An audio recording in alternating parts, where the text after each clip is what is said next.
రామరావణ యుద్ధం ఉద్ధృతంగా సాగుతున్న సమయంలో యుద్ధ ధ్వనులతో లంక ఆకాశం, వానర సైన్యం గర్జనలు, రాక్షస బాణాల ఘర్షణలు, రక్తపాతం మధ్య దశకంఠుడు భూమిని కంపించేస్తున్న అతని అడుగులు, కళ్లల్లో రగిలే అగ్ని జ్వాలలు ఇవి యుద్ధాన్ని ఎటువైపు నెడతాయి? అహంకార జ్వాలల్లో మునిగిన రావణుని గర్జనను ధర్మపక్ష యోధులు రామలక్ష్మణులు ఎలా ఎదుర్కొన్నారు?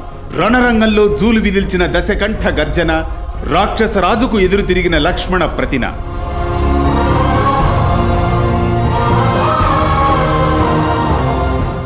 అనగనగా అది త్రేతాయుగం. రామరావణ యుద్ధం అప్రతిహతంగా సాగే సమయం. అపార శక్తి సంపన్నులు, మాయాయుద్ధంలో ఆరితేరినవారు, కుంభకర్ణుడు, ఇంద్రజిత్తు ఇలా ఒక్కొక్క యోధుడు కూలిపోతూ ఉండగా పరాజయం అంచులు కనిపిస్తున్నా అహంకార కవచంతో వెనుకడుగు వేయక చివరకు తానే స్వయంగా యుద్ధరంగానికి సిద్ధమవుతాడు రావణాసురుడు. యుద్ధం వద్దని కన్నీరు మున్నీరుగా ఆక్రందనతో ప్రాధేయపడుతుంది మండోదరి. పెడచెవిన పెడతాడు రావణుడు. ఆగ్రహంతో అంతఃపురం నుండి బయటకు వచ్చి రణభూమి వైపు సాగే రథమెక్కాడు, బయలుదేరాడు. మండోదరి తల వంచి భవన ద్వారాల వద్ద నిలచి వెళ్ళిపోతున్న తన పతి రావణాసురుడి రూపాన్ని కళ్లల్లో భయం, దుఃఖం, వింత అనిశ్చితితో చూస్తూనే కన్నీటి పర్యంతమవుతూ ఉంటుంది. యుద్ధరంగం వైపు సాగుతుంది రావణ రథం. రక్తపాతంలో మునిగిపోతున్న తన వీరులను చూసిన దశకంఠుడు ఆగ్రహ జ్వాలల్లో రణరంగంలో అడుగు పెడతాడు. రావణుని అడుగులు భూమిని కంపిస్తాయి. కళ్లల్లో మంటలు రగిలిస్తూ యుద్ధాన్ని మరింత భీకరంగా మారుస్తాయి. రావణుడు ఒక్కడే కాదు, అతనితో పాటు లంకలోని ప్రధాన రక్షకులు అనేక మంది వీరాధివీరులైన అగ్నివర్ణ కళ్లతో, పర్వతం తలదన్నే కాయంతో, హస్తాలలో శక్తి ఆయుధాలు కలిగిన విరూపాక్షుడు, విపరీత బలం, యుద్ధంలో గర్జనలతో శత్రువులను భయపెట్టే రాక్షసాధిపతి మహోదరుడు, వ్యూహశక్తి, యుద్ధ నిపుణత కలిగిన రావణుని ముఖ్య సలహాదారు, ఈసారి రావణాసురుడి కోరిక మేరకు తలగ్గి ఆయుధం పట్టే మహాపార్శుడు తదితరులు యుద్ధానికి కదులుతారు. వీరితో పాటు భీకర రథాలు, ఘోర శంఖధ్వనులతో లక్షల సంఖ్యలో రాక్షస సైనికులు తరలి వెళతారు. సమర రంగం ఉద్ధృతమవుతుంది. వానరసేన, రాక్షస సైన్యం మధ్య రక్తరంజిత పోరాటం. విరూపాక్షుడు ముందు వరుసలోకి దూసుకెళ్లి వానరసేనపై శూలాలు, గదలు విసురుతూ దారిని చీల్చుతాడు. మహోదరుడు ఏకకాలంలో వానర వీరులను నేలమట్టం చేస్తూ రక్తపాతాన్ని విస్తరిస్తాడు. మహాపార్శుడు తన వ్యూహంతో సేనను రెండు వైపులా విస్తరింపజేసి రాముడి శిబిరాన్ని ముట్టడించేందుకు ప్రయత్నిస్తాడు. ప్రారంభంలో రామసేన మొదట తడబడుతుంది. ఆంజనేయుడి గర్జనతో మళ్లీ శక్తిని సంతరించుకుంటుంది.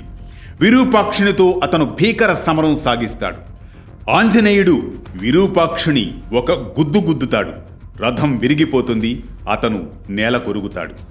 మహోదరుడి ఎదుట సుగ్రీవుడు నిలబడ్డాడు. ఇద్దరి పోరాటం గర్జనలతో సాగుతుంది. చివరకు సుగ్రీవుడు అతన్ని గాల్లోకి ఎగరేసి నేలపాలు చేస్తాడు. మహాపార్శ్వుడు వ్యూహంతో ముందుకు వచ్చినా అంగదుడు, నీలుడు అతని సైన్యాన్ని చెదరగొడతారు. మహాపార్శ్వుడు కఠోరంగా పోరాడినా రాముడి బాణం అతని ఛాతీని ఛేదిస్తుంది. తన వీరులు క్రమంగా పడిపోతూ ఉండడంతో ఆ దృశ్యం రావణుని మరింత క్రోధపరుస్తుంది. అయినా మరింత ఆగ్రహోదగ్రుడై బాణాల వర్షం రాముడి రథంపై కురిపిస్తాడు. కానీ రాముడు ధైర్యంగా ప్రతి బాణాన్ని ఎదుర్కొంటాడు. రాముడి బాణాలతో ఏనుగుల తొండాలు, గుర్రాల పాదాలు తెగిపోతూ ఉంటాయి. రాక్షస సైన్యం పడిపోతూ ఉంటుంది. కానీ రాముడు మాత్రం కనబడకుండా బాణాల వర్షం కురిపిస్తాడు. ఆ సమయంలో రాముడు అగ్నిచక్రం తిరిగినట్టు తిరుగుతూ అనగా వృత్తాకారంలో ధనుస్సుని పట్టుకొని కోట్ల మంది రాక్షసుల్ని సంహరిస్తాడు. వానరసేన యుద్ధరంగం చుట్టూ గర్జిస్తూ ఉండగా ఈ ఇద్దరి పోరాటం మహాసముద్రం తుఫానులా మారిపోతుంది. ఇదే సమయంలో తన బాణాల దిక్కును విభీషణుడిపై మళ్లిస్తాడు రావణుడు. తన ఇంటి గుట్టు రాముడికి చెప్పి ఇంతమంది రాక్షసుల మరణానికి కారణమైన వాడు ఆ విభీషణుడే కదా అనుకుంటాడు. ఓ విభీషణ, నువ్వు కుటుంబానికి ద్రోహం చేశావు. నీ వల్లే నేడు నా వీరులు రక్త స్నానం చేస్తున్నారు. నా సింహాసనం కదిలింది, నా లంక జ్వలిస్తోంది. నీకు శిక్ష విధించే సమయం ఆసన్నమైంది. ఇదిగో నా శక్తి అనే దివ్యాస్త్రం, నిన్ను సజీవంగా విడిచేది కాదు, కాచుకో అంటూ రావణుడు శక్తి దివ్యాస్త్రాన్ని విభీషణుని మీద సంధిస్తాడు. ఆ సమయంలో లక్ష్మణుడు చూస్తాడు. ఓ రావణ! విభీషణుడు రామసేనకు ఆశ్రయం ఇచ్చిన ధర్మపరుడు. రాక్షసరాజా రావణ!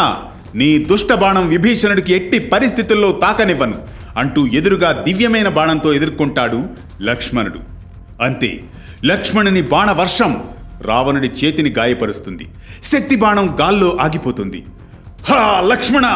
నీ ధైర్యమే నీ పతనానికి కారణమవుతుంది. ఇదిగో ఈ శక్తి నిన్నే తాకుతుంది, ఇక కాచుకో అంటూ రావణుడు శక్తిని లక్ష్మణునిపై సంధిస్తాడు. ఆ దివ్యాస్త్రం ఆకాశాన్ని చీల్చుకుంటూ అగ్ని జ్వాలల్లా దూసుకొస్తుంది. అంతే, లక్ష్మణుడు తన బాణాలతో ఎదుర్కోవడానికి ప్రయత్నిస్తూనే ఉంటాడు. ఏ దివ్యాస్త్రమైనా ధర్మానికి ఎదురవ్వదు రావణ అని లక్ష్మణుడు అంటూ ఉండగానే ఆ శక్తి లక్ష్మణుని వైపు వస్తుంది. లక్ష్మణుడు రణరంగంలో తూలి పడిపోతాడు. హనుమా హనుమా! లక్ష్మణుడు పడిపోయాడు హనుమా! అయ్యో అంటూ విభీషణుడు భయంతో హనుమంతుని వైపు పరుగులు పెడతాడు. ఇంతలో హనుమంతుడు దూసుకువచ్చి లక్ష్మణుని ఎత్తుకుంటూ, ఆందోళన పడకండి, నేను లక్ష్మణుని రాముడి వద్దకు తీసుకెళ్తాను అంటూ హనుమంతుడు తన భుజాలపై లక్ష్మణుని వేసుకుని గగనతలంలో దూసుకెళతాడు. రక్తనేత్రంతో చూస్తూ ఉంటాడు రావణుడు. ఒక సోదరుని తర్వాత మరొకడు. ఇదే రఘువంశానికి శాపం. రామా, నీకు మరణవార్త సిద్ధమవుతోంది అంటూ హూంకరిస్తాడు రావణుడు. ఈలోగా రాముడి వద్ద హనుమంతుడు లక్ష్మణుణ్ణి సవినయంగా ఉంచుతాడు. లక్ష్మణ, నా ప్రాణమా, నీకేమీ కాదు లక్ష్మణ, ఎలాగైనా నిన్ను కాపాడుకుంటాను ఈ సంజీవినితో. హనుమంత, వెంటనే సంజీవిని సిద్ధం చేయి. ముందుగా లక్ష్మణుని మనం రక్షించుకోవాలి, ఇదే తక్షణ కర్తవ్యం అంటూ హనుమంతుని పురమాయిస్తాడు రాముడు.